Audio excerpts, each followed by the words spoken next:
Hi friends, నేను మీ జ్ఞానేశ్వర్. ఎంతమందికి Kalyan Padala story విన్న తర్వాత ఇంత బాధ పెట్టుకున్నాడా కళ్యాణ్ లోపల అని చెప్పి అనిపించింది అనేది కింద కామెంట్ పెట్టండి. ఎందుకంటే కళ్యాణ్ పడాల ఓన్లీ 23 ఏజ్లో అంత మెచ్యూర్గా అంత తెలివిగా ఉండడము, ఇంత బరువును మోసుకొని ఉండడం అనేది చాలా అంటే చాలా గ్రేట్ అని చెప్పుకోవచ్చు. అలాగే ఈ వీడియోలో కళ్యాణ్ పడాల గురించి క్లియర్ కట్గా మాట్లాడుకోబోతున్నాము. అలాగే నామినేషన్లో ఉన్నటువంటి 10 కంటెస్టెంట్ల ఓటింగ్ ఎలా ఉంది, ఎవరు సేఫ్ జోన్ ఉన్నారో, ఎవరు డేంజర్ జోన్ ఉన్నారో, ఎవరు ఎలిమినేషన్ దగ్గర అనేది కూడా ఈ వీడియోలో మనము క్లియర్ కట్గా మాట్లాడుకోబోతున్నాము. First of all, Kalyan Padala ఎంత బాధపడుతున్నాడు అంటే రియల్గా చెప్పాలంటే ప్రోమో చూసిన తర్వాత నాకే రియల్గా బాధ అనిపించింది, కళ్ళల్లో నీళ్లు తిరిగాయి. 100% కళ్యాణ్ పడాల హాస్టల్ టాపిక్ చెప్పాడు కదా, సేమ్ నాకు యాక్ట్ అయింది అది. ఎందుకంటే నేను కూడా 3rd క్లాస్లో హాస్టల్లో ఉన్నప్పుడు ప్రతి సండే రోజు ఒక పెద్ద హాల్ ఉండేది. అప్పుడు అప్పుడు మొబైల్స్ లేవు కాబట్టి ఓన్లీ ల్యాండ్లైన్ ఉండేది. ఒక ల్యాండ్లైన్ ఉండేది మా హాస్టల్లో. పిల్లలందరూ వరుసగా హాల్లో కూర్చునే వాళ్ళు. ఎవరు పేరెంట్స్ వాళ్ళు ఫోన్ చేస్తే జస్ట్ 5 మినిట్స్ మాత్రమే టైం ఇచ్చేవారు. ఆ 5 మినిట్స్ లోపల మాట్లాడాలి, ఫోన్ పెట్టేసేయాలి. లిటరల్లీ చెప్తున్నాను, నిజంగా చెప్తున్నాను అండి. ఆ ఫోన్ కాడ కూర్చునే వాళ్ళని కంటిన్యూగా ఎప్పుడు ఉదయం 9:30కు టిఫిన్ చేసిన తర్వాత పెట్టేవారు, 1 o'clock వరకు. మళ్ళీ లంచ్ అయిన తర్వాత 2 o'clock నుంచి 5 o'clock వరకు. అంటే మార్నింగ్ 4 hours, ఈవినింగ్ ఒక 3 hours. సో ఆల్మోస్ట్ ఒక 5 hours మాట్లాడడానికి మా హాస్టల్లో ఆల్మోస్ట్ ఒక 200-300 మెంబర్స్ ఉండేవారు. ఓన్లీ జస్ట్ ఒక ఫోన్ ఉండేది. అంటే ఒక ఫోన్ లేడీస్కి, ఒక ఫోన్ జెంట్స్కు. లేడీస్ ఫోన్ లేడీస్కి, జెంట్స్ ఫోన్ జెంట్స్కు. ఏ నెంబర్ వాళ్ళకి ఇచ్చేవాళ్ళు. లిటరల్లీ ఫోన్ ఎవరికైతే రాదు వాళ్ళందరూ ఏడుస్తుండే. మాకోసమే హ్యాపీ ఫీల్ అవుతుంటే రానోళ్ళు మా ఫ్రెండ్స్ అందరూ ఏడుస్తుంటే ప్రతి ఒక్క సండే వచ్చిందంటే హాస్టల్లో అందరూ ఏడవడమే. ఒకరు పేరెంట్స్ మిస్ అయ్యారని చెప్పి, లేకపోతే నచ్చిన ఫుడ్ లేదని చెప్పి, లేకపోతే ఫ్యామిలీ మెంబర్స్ లేరని చెప్పి, ఏదో రకమైన బాధ, నచ్చిన ఫుడ్, నచ్చిన డ్రెస్సు, ఏదో సంథింగ్, ఏదో ఒక బాధ. ప్రతి సండే రోజు హాస్టల్లో అందరం ఏడ్చేవాళ్ళము. నాకైతే కళ్యాణ్ పడాలి చెప్పేటాడు 100% కనెక్ట్ అయిపోయినా నేను. నాకు కూడా లిటరల్లీ వాటర్ వచ్చినాయి కళ్ళల్లో. ఎందుకంటే చాలా బాధ అనిపించింది. అరే ఇంత ఇంత బాధ పెట్టుకుంటా కళ్యాణ్ పడాల మనసులో. ఎందుకంటే కళ్యాణ్ పడాల పేరెంట్స్ ఇంటర్వ్యూ చూసినా కూడా కళ్యాణ్ పడాల పేరెంట్స్కి మధ్యలో గ్యాప్ అనేది ఉంది. అది ఎందుకు ఉందంటే తన హాస్టల్ నుండి పెరగడం వల్ల, లేకపోతే తనకు నచ్చని జాబ్ వీళ్ళు బలవంతంగా చేయించడం వల్ల. సో ఏదో రకంగా వాళ్ళిద్దరి మధ్యలో గ్యాప్ అయితే ఉంది. So next week parents week ఉంది కదా. సో వాళ్ళ మమ్మీ అన్న వాళ్ళ డాడీ అన్న ఎవరో ఒకరు వచ్చి కళ్యాణ్ పడాల ఇంకా ఓపెన్ అయితే 100% ఆడియన్స్ బాగా కనెక్ట్ అవుతారు కళ్యాణ్ పడాలకు. ఆల్మోస్ట్ ఈ స్టోరీ విన్న తర్వాత న్యూట్రల్గా ఉన్నటువంటి ఆడియన్స్ మొత్తం కళ్యాణ్ పడాలకు బాగా కనెక్ట్ అయ్యే ఛాన్స్ ఎక్కువ మొత్తంలో చెప్పి అనిపిస్తుంది. ఎందుకంటే ఒక మిడిల్ క్లాస్ ఫ్యామిలీకి ఉన్నట్టు కష్టాలు మొత్తం కళ్యాణ్ పడాలకు ఉన్నాయి. ఒక మిడిల్ క్లాస్ ఫ్యామిలీ మనం ఎలా ఉంటాం అబ్బా. ఇప్పుడు ఎస్పెషల్లీ నాదే తీసుకోండి. మా మమ్మీ డాడీ వ్యవసాయం చేస్తారు. సో మార్నింగ్ ఎప్పుడో వెళ్తే ఈవినింగ్ 7:30కి అలా వచ్చేవారు. సో మేము స్కూల్కి వెళ్ళేది వాళ్ళు చూసేవాళ్ళు కాదు. మేము స్కూల్కి వెళ్ళి వచ్చేటప్పుడు వాళ్ళు ఉండేవాళ్ళు కాదు. సో ఆ చిన్నతనంలో మేము 7:30, 8 o'clockకే పడుకునేవాళ్ళం. సో వాళ్ళు పడుకున్న తర్వాత వచ్చేవాళ్ళు. సో మ్యాక్సిమం ఒక సండే తప్ప మిగతా రిమైనింగ్ డేస్ అసలు వాళ్ళని చూసేవాళ్ళం కాదు, వాళ్ళతో ఆడుకునే వాళ్ళం కాదు. లిటరల్లీ ఇప్పుడు నా కూతుళ్ళతోటి మమ్మీ డాడీ ఆడుకుంటున్నారు, వాళ్ళు హ్యాపీ, ఓకే. సో మేము ఆడుకోలేమే మా మమ్మీ డాడీతో అని చెప్పి ఇప్పటికి లిటరల్ ఎప్పుడన్నా ధ్యాస వస్తే 100% బాధపడతాను నేను. సో దయచేసి పేరెంట్స్ని బాగా చూసుకోండి. ఎంతలో ఉంటే అంతలో బాగా చూసుకోండి. ఒకవేళ దూరం ఉన్నా కూడా వారానికి ఒకసారా, లేకపోతే నెలకు ఒకసారి వచ్చి పేరెంట్స్ ఏం కావాలి అన్ని ఐటమ్స్ ఇప్పించి, సో వాళ్ళ ప్రేమగా వాళ్ళు ఏం కోరుకుంటారు అబ్బా మా అంటే మాట్లాడండి మాతోటి, లేకపోతే మనవరాలతో మాట్లాడించండి. అంతకుమించి పెద్దగా కోరుకునేది ఏం లేదు. ఎందుకంటే వాళ్ళ జీవితంలో అన్నీ చూసింటారు. మనం కొత్తగా చూపించేది అయితే మనది ఏమీ ఉండదు. మనం అంత పెద్ద తోపులం కూడా కాదు. ఎందుకంటే వాళ్ళు చూడని జీవితం అంటే ఏమీ అన్నీ చూసింటారు. సో కొన్ని చిన్న చిన్న కోరికలు ఉంటాయి. ఆ కోరికలు నెరవేరిస్తే 100% బాగుంటుంది. సో కళ్యాణ్ పడాల స్టోరీ విన్న తర్వాత నాకైతే లిటరల్లీ చాలా బాధ అనిపించింది. అలాగే ఇమాన్యుయల్ స్టోరీ విన్న తర్వాత కూడా చాలా అంటే చాలా బాధ అనిపించింది. ఎందుకంటే ఇమాన్యుయల్ కరెక్ట్ చెప్పిన విషయము, ఒక పేరెంట్స్ ఒకరికన్నా తర్వాత ఇంకోరిని కనాలంటే చాలా ఆలోచిస్తారు మిడిల్ క్లాస్ ఫ్యామిలీలో. ఎందుకంటే పిల్లలు కనడం పెద్ద గ్రేట్ కాదు, కానీ పిల్లల్ని ఎలా పెంచాము, ఎలా పోషించాము, ఎలా చూడగలుగుతున్నాము, వాళ్ళు కోరుకునే స్థాయిలో మినిమం ఒక 50% అయినా మనం ఇస్తున్నామా. వాళ్ళు ఒక 100 రూపీస్ చాక్లెట్ అయినా అట్లీస్ట్ మనం 10 రూపీస్ చాక్లెట్ అయినా ఇప్పించే స్తోమత ఉందా లేదా, మనం ఆ రేంజ్లో ఉన్నామా లేదా. సో ప్రతిదీ మన కార్లో తిప్పే అవసరం లేదండి.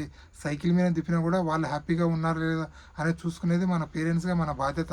సో ఇక్కడ ఇమాన్యుయల్ చెప్పిన స్టోరీ కూడా బాగా కనెక్ట్ అయింది నాకు. ఆల్మోస్ట్ ఆల్ ఈరోజు బిగ్ బాస్లో హౌస్లో ఉన్న కంటెస్టెంట్ల స్టోరీలు వింటే లిటరల్లీ ఏడుపు వస్తుంది. ఎందుకంటే ఆల్రెడీ 24/7 లైవ్లో స్టోరీ అనేది స్టార్ట్ అయింది.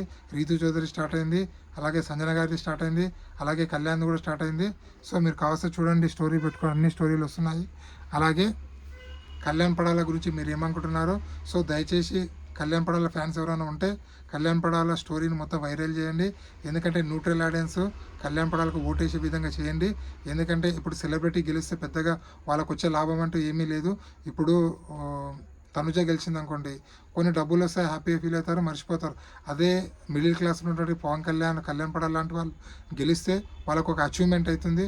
అలాగే ఒక ఇల్లు కట్టుకుంటారు, లేకపోతే వాళ్ళ ఫ్యామిలీ మెంబర్స్ని హ్యాపీగా చూసుకుంటారు, ఒక హ్యాపీగా మ్యారేజ్ చేసుకుంటారు, ఒక లైఫ్ అనేది సెట్ అయిపోతుంది.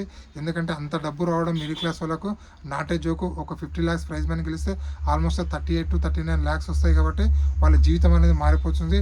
సో దయచేసి న్యూట్రల్ ఆడియన్స్ ఆలోచించండి. కళ్యాణ్ పడాల గెలవాలా, లేకపోతే తనుజ గెలవాలన్నా, లేకపోతే ఇమాన్యుయల్ గెలవాలన్నా, వీళ్ళు ముగ్గురుట్లో ఆల్మోస్ట్ ఆల్ ఇద్దరు సెలబ్రిటీస్. ఇమాన్యుయల్ పెద్ద సెలబ్రిటీస్, తనుజ కూడా పెద్ద సెలబ్రిటీస్. ఇక్కడ కామనరు నార్మల్ మనలాంటి middle class family person Kalyan Padala ఒక్కడే. సో దయచేసి కళ్యాణ్ పడాలకు ఓటేయండి. సో నేను యాజ్ ఎ న్యూట్రల్ రివ్యూగా చెప్తున్నా, కళ్యాణ్ పడాల గెలిస్తే వాళ్ళ ఫ్యామిలీకి హెల్ప్ అవుతుంది. సో కళ్యాణ్ పడాల సింపతి చూసి ఓటేయకండి. కళ్యాణ్ పడాల గేమ్ చూడండి, తన యాటిట్యూడ్ చూడండి, తన తెలివి చూడండి, తన ఆడే విధానం చూడండి, అన్ని రకాలుగా చూడండి, చూసి ఓటేయండి. మీకు నచ్చిన కంటెస్టెంట్ ఓటేయండి.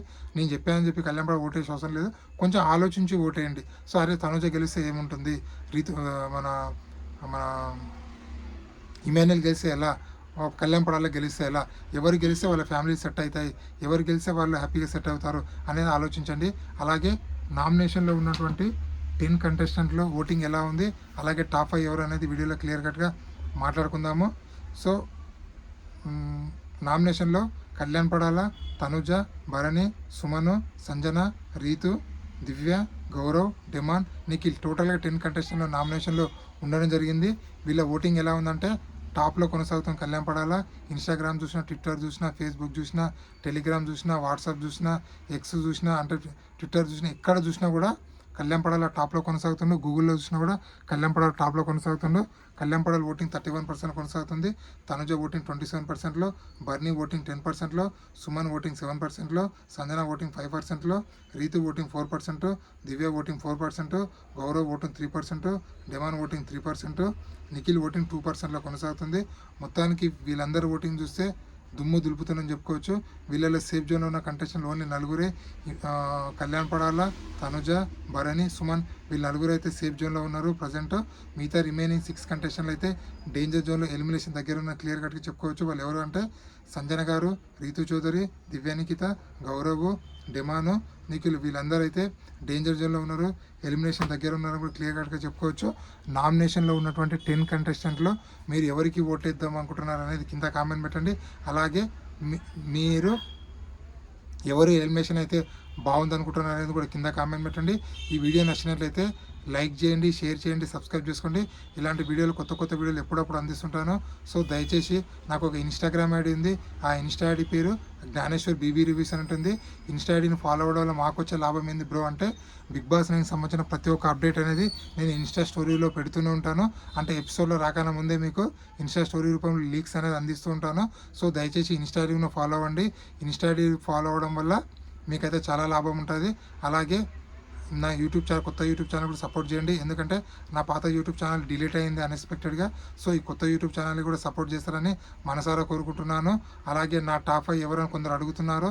నా టాప్ 5 ఎవరో కాదండి, నేను క్లియర్ కట్గా చెప్తుందండి. నా top 5 Kalyan Padala, Tanuja, Emmanuel, demon Pavan, 5th place గురించి సుమన్ శెట్టి, రీతు చౌదరి, సంజన, భరణి గారు, అలాగే నిఖిల్, గౌరవ్ వీళ్ళందరూ 5th పొజిషన్ కోసం కొట్లాడుతున్నారు. వీళ్ళలో ఎవరో ఒక పర్సన్ అయితే వస్తారు. పక్కా టాప్ 3 అయితే పక్కా ముగ్గురు అయితే ఉంటారు. కళ్యాణ్ పడాల, అలాగే ఇమాన్యుయల్, అలాగే తనుజ వీళ్ళు ముగ్గురు అయితే 100కి 1000% టాప్ 3లో ఉంటారు. ఇది రాసి పెట్టుకోండి. అలాగే ఇలాంటి కొత్త వీడియోలు ఎప్పుడప్పుడు అందిస్తున్నాను. అలాగే ఎవరికి ఏం ఫోటో ఫ్రేమ్ వచ్చిందంటే ఇమాన్యుయల్కి వాళ్ళ బ్రదర్తో ఉన్న ఫోటో, కళ్యాణ్కి లేడీ గెటప్లో ఉన్న ఫోటో, తనుజకు వాళ్ళ సిస్టర్తో ఉన్న ఫోటో, బర్నీకి వాళ్ళ చిన్నప్పుడు ఫోటో, సుమను 2 months ఉన్నప్పుడు ఫోటో, సంజన గారు వాళ్ళ సిస్టర్తో ఉన్న ఫోటో, రీతుకు వాళ్ళ మమ్మీతో ఉన్న ఫోటో, దివ్య నిఖిత బాయ్స్ డ్రెస్ వేసుకున్న ఫోటో, అలాగే గౌరవ్, డెమాను, నిఖిల్కి వాళ్ళ చిన్నతనంలో 2-3 ఇయర్స్ ఉన్నప్పుడు ఫోటో అయితే వచ్చింది. సో ఇలాంటి కొత్త కొత్త అప్డేట్ ఎప్పుడప్పుడు అందిస్తుంటాను. ప్లీజ్ మన ఛానల్ని లైక్ చేయండి, షేర్ చేయండి, సబ్స్క్రైబ్ చేసుకోండి. ఎందుకంటే మీరు లైక్ చేయడం వల్ల నా వీడియోలు కొంచెం వైరల్ అయ్యే ఛాన్స్ ఉంది, ఎక్కువ మొత్తం చూసే ఛాన్స్ ఉంది కాబట్టి అలా అడుగుతున్నాను. మీ జ్ఞానేశ్వర్.